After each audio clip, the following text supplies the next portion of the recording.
Pens for Men Undergarment Studios in Orange County, California. It's the Indispensable Thursday Show with Sable and Dave. Mediocrity never goes out of style.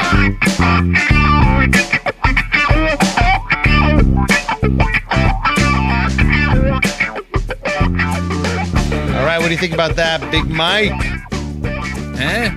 Big Mike's the guy that sent us the cool sample with the guitar and drums before. I thought you were continuing our stupid thing we were doing earlier where we were doing a mic check and we were just yelling Mike for no reason, and then I got confused. No, we'll throw that in the end. So Big Mike, check it out. That intro you just heard is my friend Mr. Chris Moe playing my custom Strat setup.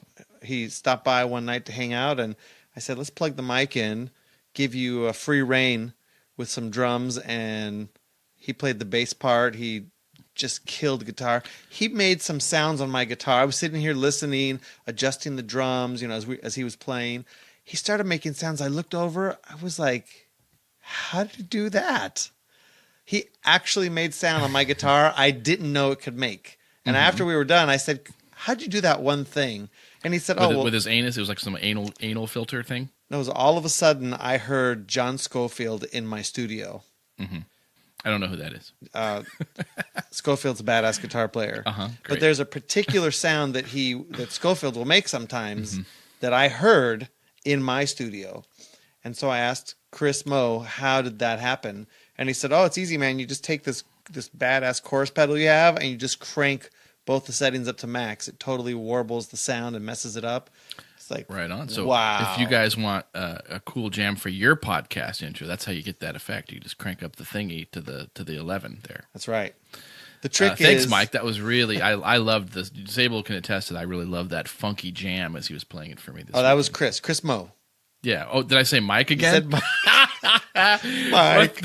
Mike. Oh, boy. Yes, Chris. I'm kidding. Oh, boy. It's just we did a lot of pre-show work tonight, so we're a little loopy. So, that's right. Sorry, Chris. A little giddy, I think. So I heard you went for a bike ride. Oh boy, I did. I had to go get my. I had the dealer look at my. They did a recall on my car, and I thought they messed something up, so I wanted them to look at the car again. But for listeners who don't know, there was a recall on the world's safest car, and this happened across one of my Hondas. Happened on yours. If the airbag was deployed and it happened to have this one chintzy part, instead of the airbag saving your life, it would chop your head off. Mm-hmm. Was it one of them Japanese airbags that I've been hearing in the news? Was that what it was? Yeah. It was from them? Yeah, exactly. I know they fixed it. I didn't. This was a big Honda recall. I had to get my CRV recalled too. Mm-hmm. I did. I had to leave the car overnight, and it kind of works out the best for me. I go get it in the morning, but I didn't want to bug anybody this time. I actually had your wife pick me up one time, or drop me off. No, she picked me up. I don't remember what the hell she did, but anyway, it was one of those. I go, I'm gonna get some exercise. I'm gonna ride my bike over there. It's 10 miles. It's pretty hot today, but it was all right. It was good, but like, I think it took me like 90 minutes to get over there. Hey, there's signals. You got to stop. But you had to pull out Google Maps to see which way you were going. I did put it on just for fun. I'll get to that. Yeah. But I was thinking what I look like driving down, because when I'm driving and I see a guy like on a bike that looks like me, right, like my age, maybe dressed like me, not a guy on a 10-speed with the helmet who's like, doing like 40 miles an hour with those razor thin wheels, like obviously exercising. When I see a guy like me, I'm thinking like, okay, that's court ordered. That guy's not allowed to drive. That guy must live at home. He can't stay employed long enough to buy a car, make a car payment. Some drunk driving thing. It's court ordered. Yeah, but no, not the case. I was just getting some exercise, and I did turn on the GPS, and it was kind of cool to have that going because when you're driving, they come up pretty quick. But when you're on a bike, especially when I'm on the bike, it's like, in 1 mile, turn right. And it's like 18 minutes later, it's like, in half a mile, I could hear it stifling a laugh, turn right. It's like a pause. And I'm like, oh, gosh, she's getting on me. And then later it's like, hey, take your time, go at your own pace, And then later it's like, 500 feet, get ready to turn right. Yeah. And then later it's like, hey, good for you getting out there on a bike. She probably thinks I'm like morbidly obese. I'm like 700 pounds, encouraging me, letting me know when I'm passing dialysis clinics and stuff. So that's what I was thinking about as I was driving over there. And I picked up the car and I drove home. In 450 feet, get ready to turn right. Dave, in 400 feet. Yeah. Dave. That was too quick. It's been 5 minutes, Dave. There's only 500 feet to go, Dave. Dave, turn right. I'm afraid you suck at this, Dave. It was bad. Someday Google's going to say that to us. You're right. Yeah, someday, and we're gonna have the killer.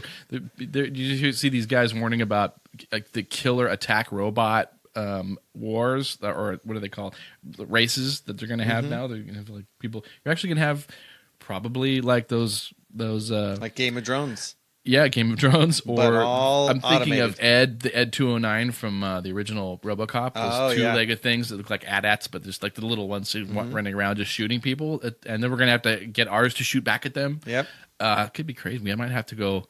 It's gonna be Terminator, man. Linux-powered, fully automatic machine guns mounted on every rooftop, shooting anybody that doesn't carry the beacon.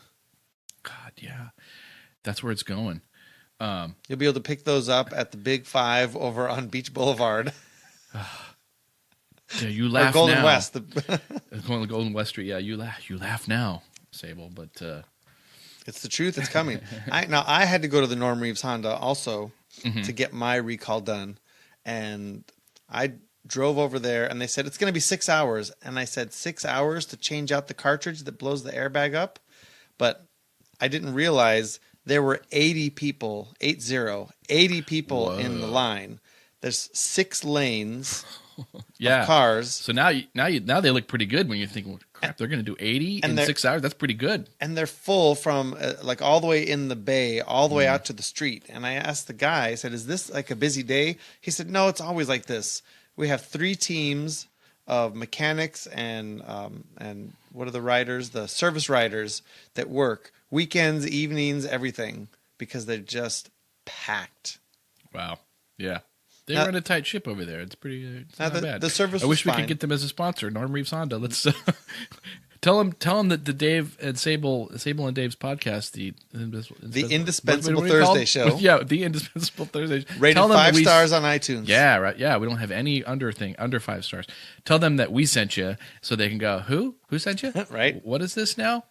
And it was a podcast. You download it on your iPhone. I don't know what that is. But that'll be a great conversation you can have with Norm Reeves. See now who's Christopher Reeves' older brother who never got anything. He had to do it the old fashioned way. He just had to bust his hump working for the used car dealership in Muskogee, wherever they grew up. And right, Chris wouldn't let him use his theme song. So every time Chris would come in, they'd go dun dun dun dun dun dun dun dun, and then Norm would want to come in. Mm-hmm. He's like, "Where's my song?" Super dealer. They go, "Bwah." Yeah, that reminds me. Wah, wah. Sounds like the music playing when Cecil's wife heard the news that Cecil the lion had been killed. You guys hear about? Did you hear about this? Did you guys hear about this? This lion getting shot? Well, we'd like to reenact the sad moment when Cecil's wife found out about that. I wonder what that would have been like. So we'll sit back and close your eyes and imagine what it might have been like for her to get the news that Cecil had been shot. Cecil or Cecil? How are we going to say it? I don't know. I don't know. So let's take you back to the scene back in a savannah in Africa. Just days ago. Laying around they don't have campfires, but maybe the latest kill. There was some bones. I don't know. All right. Mrs. Cecil? Mrs. Cecil, are you home? Yeah. What? What's going on? Mrs. Cecil? I mean, Mrs. Jennifer? Yes, I'm Jennifer. What's going on? Yeah, I'm sorry to report your husband. Yes, Cecil. Yeah. Yeah, your husband. He's been shot. I'm very sorry. Been shot. Yeah, what happened? Some hunters. How did he die? Who killed him? Well, Mrs. Cecil, Mrs. Jennifer, he's your husband's dead. He was killed by a dentist. Who's paying? Are you paying you by the word to deliver this news to me? No, I'm very sorry, ma'am. He was killed by a dentist. But what? His teeth were fine. I don't know what it's like 4 a.m. now. What are you telling me? No, he wasn't going to the dentist. The dentist came to him. Well, the dentist kind of lured him out of the reservation. Why? Like I said, teeth were fine. Well, yeah, I don't think that he was going to see the dentist. So it was the for his dentist teeth. from the government to come? The African guys that come and check our teeth once in a while? Why would they kill him? No, ma'am. The dentist was from the United States. But okay. This is crazy. This is just crazy. Yeah, I'm very sorry for you, I have to ma'am. make some phone calls right now. I'm very sorry, ma'am. And scene. So that's Cecil. Poor guy. That's what I imagine it would be. Someday we'll script something like that. That's just fantastic improv. Nice job. Much better improvised. Hey, we actually do have something scripted. If you want to, if you think it's a good time, we could share our Tits News Flash. Our Tits News Flash? Yeah. I think so. Let's hear what's going on in the world. With the Tits News Flash, I'm Dave Smith. Scientists have successfully turned off the aging gene in worms, greatly extending their normal lifespan of about 6 years. With worms now living well into their 8s and 9s and remaining asexually active, there's been a sharp rise in geriatric worm STDs. Republicans have already called on lawmakers to raise the worm retirement age as the increased lifespans become more of a drain on the economy. A spokesworm for the Annelids Action Committee reminds us all that while worms will be living longer, there's still much work to be done to reduce bird and fishhook-related deaths, as well as being squished on the sidewalk after heavy rains. George Clooney and wife Amal are in trouble with their neighbors. The hunky Hollywood actor recently purchased a large $15 million estate in the rural English village of Sonninghai and now wishes to put 18 security cameras on poles around the perimeter. Neighbors are saying it will invade their privacy. Asked why he needs so many security cameras, Clooney responded by saying that his vault contains the only known copy of an unaired episode of ER in which he says, quote, "I don't look as handsome as I normally do," unquote. The New Horizons space probe's flyby of the planet Pluto revealed loads of new information about the furthest object from the sun. One of the most important new facts about the dwarf planet is that it prefers to be called a little planet and often picks fights with larger planets when it gets drunk. It's also the coldest planet, which causes some anxiety as it has to shop for jackets in the children's section of most clothing stores. Pluto also has a moon called Charon, which it can only reach by standing on a specially made step stool. In sports, we may soon be seeing our first female Major League Baseball player. Melissa Mayhew is a 16-year-old French shortstop who's being scouted by some major league teams. Melissa was quite excited by the prospect and told reporters that one of her first wishes as a big league ball player will be to have a threesome with Mike Trout and Jerry Lewis.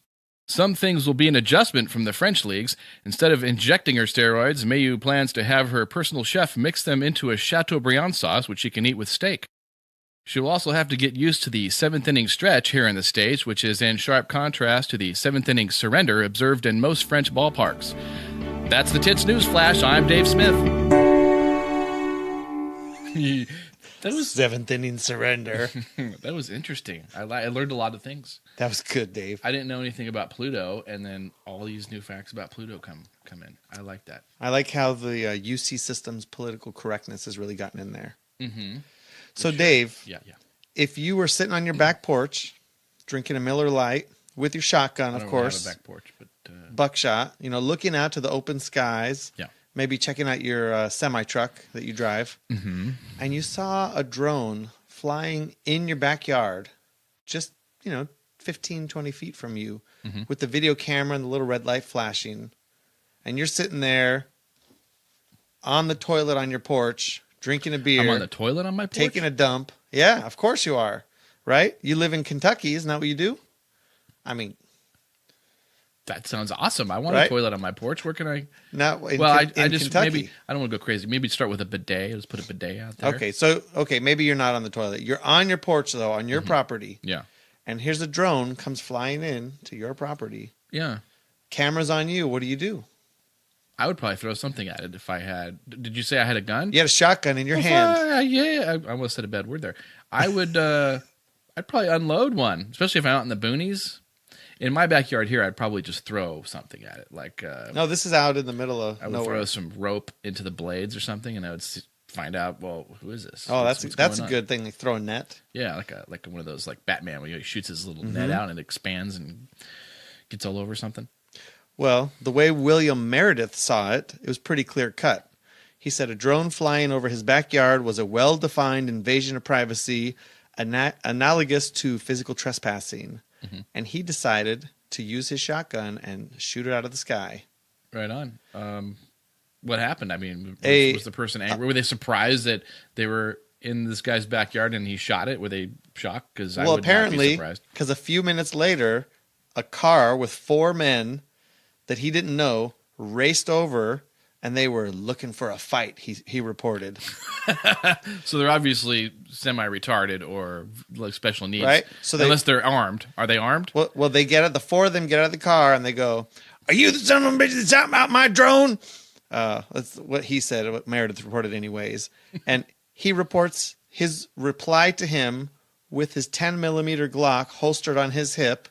Said, "You cross that sidewalk into my property, there's going to be another shooting." And then they left. I like this guy.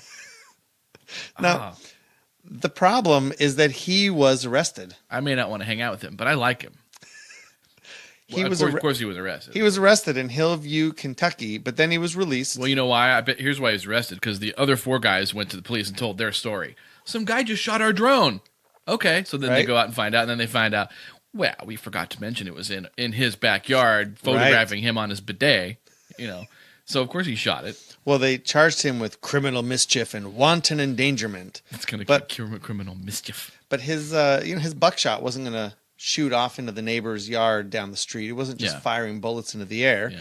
He was shooting down the drone. So he was let out of prison, and I think that this is going to have to go to court. Mm-hmm. Because it seems to me pretty clear invasion of privacy. Like, you can be in the beach, you could be at the park. He even says, you want to fly your drone, go fly it at the park. Fly it down the public street, fly it in front of the house, come onto the property within the airspace, and do like TMZ. Just fly your drone way out over the street with a zoom into your window to catch. What's his name? William Curmudgley. What's his name? William. Something. TMZ is a TV show, right? Yeah. I can't keep up with. I'm too busy with video games. It stands for I can't Totally keep up Mindless Zombies. That's Totally Mindless named Zombies. after the audience. But nice. They could capture him, trying on his wife's negligee or something. They could capture that. But you do like normal people do. Take your drone out and far away and zoom into their windows. Mm-hmm. Kind of maniacs are these guys. They couldn't have been surprised though that he shot it. I don't know. This is weird. It's kind of a weird story, obviously. Well, at least they were smart enough to not cross the property line and get shot and killed. Amazingly, yeah. I guess they figured they already watched him on their live streaming video feed shoot the drone. They probably were looking through the lens of the camera when he pulled the gun out and pulled the trigger and the thing went down. They're not too smart, because I would just immediately drive away. Like, he would shoot it and then he would hear a car peeling out in front of his house and just driving away fast. Oh no, they were neighbors. No, so why did they get out of their car? They had to drive lazy. Yeah, they had to get in the car and drive a few houses over. They got into their pickup, their rusted out pickup. Well, most of these drones you can fly up to a mile away. I'm picturing some of these guys with overalls with like one thing unbuttoned. Could have been, man. Could have been one of the straps hanging down. Well, there's a picture of William Meredith. Let me see him on Ars Technica, and he looks like American Sniper. Let me see. Oh. He does not picture. He's not look the way I pictured him. Yeah, that's correct. He looks kind of cool, actually. And he probably doesn't look speak crazy with the bad accent that I gave him. Yeah, but he doesn't look all right. crazy. All right. But I think good for you. Drone news sort of interests me quite a bit. Do you have a Google alert for drone news that you get notified when there is a drone story? No, I've got Josh Friedman, Digital Media. He's a drone operator that finds all the really interesting drone stuff and just shares it with us. Because he does this really fantastic drone filming that he makes. Okay, that's cool. at one. Drones do yield some really cool footage, I gotta admit. Let me plug Josh. I think it's 10 Digital Media. I'll look it up Well, real here, quick. let's listen to Sable's fingers typing. 10dm.com, I think. Let's see. Yeah, that's it. All right, so you can find some cool drone footage. That's right. Go to 10dm.com and you'll find it. So, Dave, Windows 10 came out today. Mm-hmm. Today, of all things. Did you install it yet? Not yet. I'm awaiting. I'm on the list to get it, my free upgrade. I'm kind of waiting for it to come. Okay. It may. I have to install it myself. Like, it does just go automatic, right? Like an update, or does it? It is going to come as an update, but you're going to have to press the I do have to say install button. okay. All right. So I haven't done that yet, but I'm hoping when I get home, I'm going to find a little present, and I'm going to do it. I don't care. I'm going to do it. Okay. The computer I have it on doesn't have any material that I can't like lose. Okay. So it doesn't matter. I'm just going to do it. Well, so should I or shouldn't I? You using Windows 7 or Windows 8? I'm Windows 7. Well, More risky? Is it will more risky? probably, everything will be great. Windows 10 has been totally solid. It's run great for me. Mm-hmm. But if everything works for you on 7, there's not a real benefit to going to 10 at this time. It's nice. It's definitely, the fonts look better. Some of the designs are better. I don't like the store. The store's I don't like the weird Metro style apps, the modern UI apps. Is it lighter than Windows 7, or is it a little heavier? Is it going to run just as well? Because I only have 4 gigs of RAM. It's a little bit older of a computer. I think it's going to run a little better than 7, because 8 ran a little better on old machines. 10 runs a little better. I've been running it on an 8-year-old Dell 745 at work. Mm-hmm. Wow, 8 years old. Mine's newer than that. So, well, that's encouraging. I'm going to go for it. And it runs rock solid day to day. I mean, it's not a fast computer, but for what it's worth, if you got a spare computer, try Windows 10. Yeah, right on. What else you got there, Sable? You got anything else you want to talk about? Man, there's so much going on, but I did want to keep it short this week. By the way, I just looking. I was just zooming over to Drudge. I like Drudge.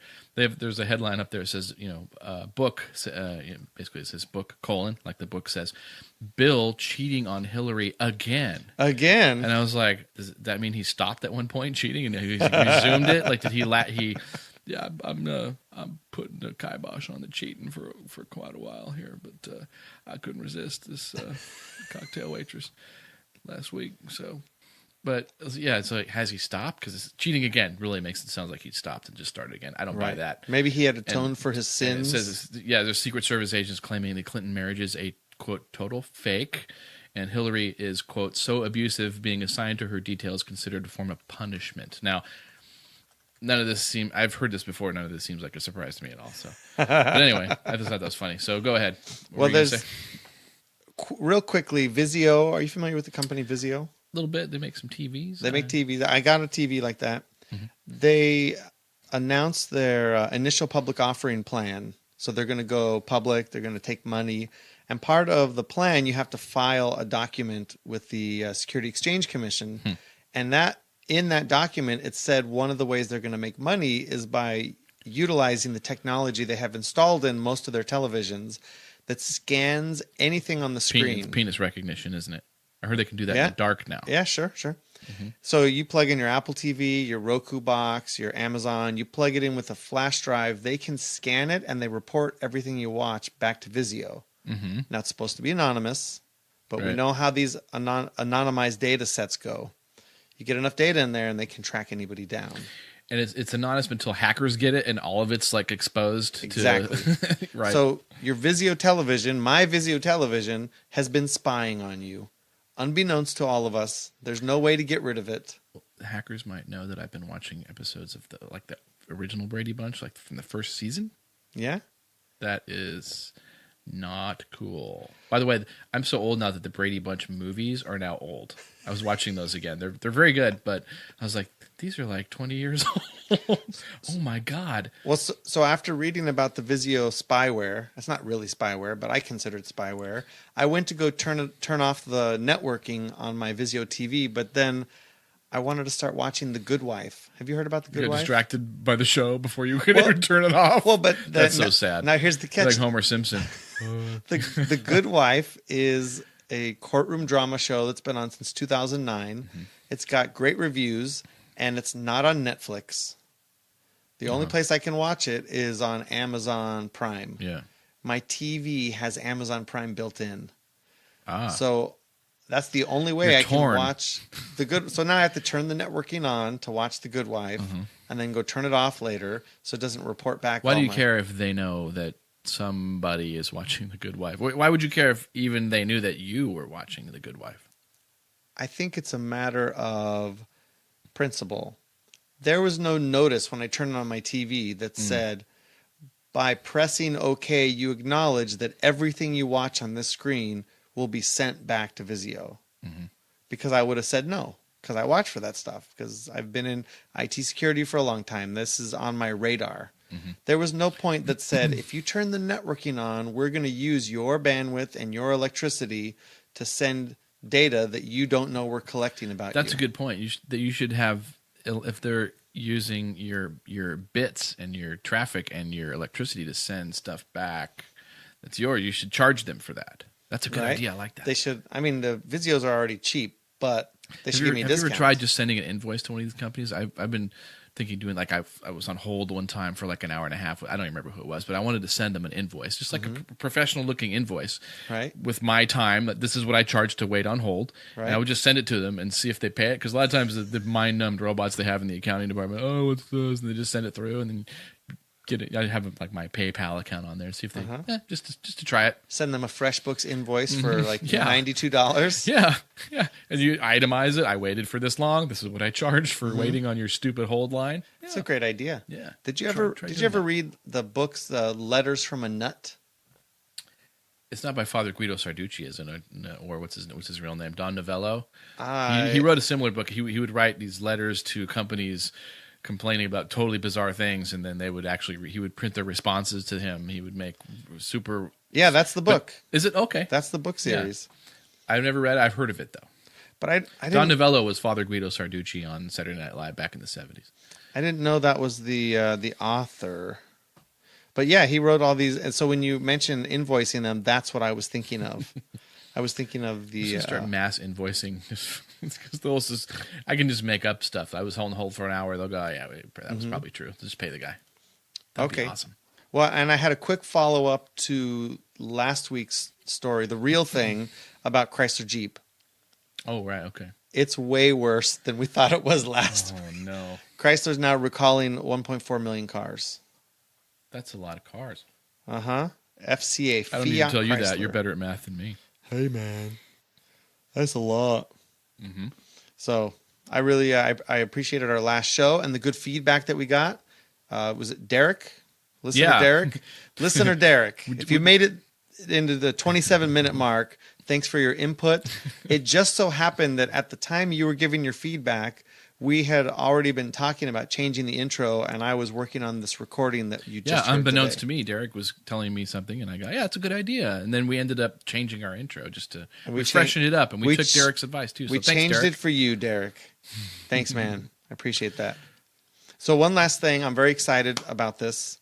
I know you have not listened to me at any point I've told you about Hearthstone, the card game. No? No. Okay. I mean, I listened to you, but I didn't heed your advice and download it or anything like that. Hearthstone is a strategy card game that you play on the iPad or on your computer. And yeah, you pay money to get the cards, and they have these world tournaments, and it's very serious gaming. But there's going to be another expansion coming out called the Grand Tournament. It's going to be interesting. So I just wanted to say, if you're a Hearthstone player, it's free. It's free to play. It's not free to buy the packs, but you can get packs by doing quests and stuff. So you can hear the sound of our female listeners' vaginas moistening as they hear you talk about this gaming. Hey stuff. Man, gamer chicks rock. I know there are some. They always bring Mountain Dew and Cheetos. That's a good girl. She's No, a keeper. No, they're not all. That was when we were younger. Now gamer chicks like what do they bring now? Like Sarah, listener Sarah, when we would get together and game, Sarah would bring the best fudge. Like she would make fudge just for us while we were gaming. Herself. This is going down the wrong tube, Dave. Let's end the show. Let's call it. She brought some fudge and some like kombucha for you to do those probiotics. Let's call it before we soil the name of Sarah. She's a fine gamer chick. Okay. And sorry, and Sarah. Kathy. and Harris, and we could go down the list. Let's do it. Let's go And down the Karina, list. all these great go down the gamer list. chicks, man. Karina. All right. All right, Dave. That's good for this week. I'll see you. Bye-bye.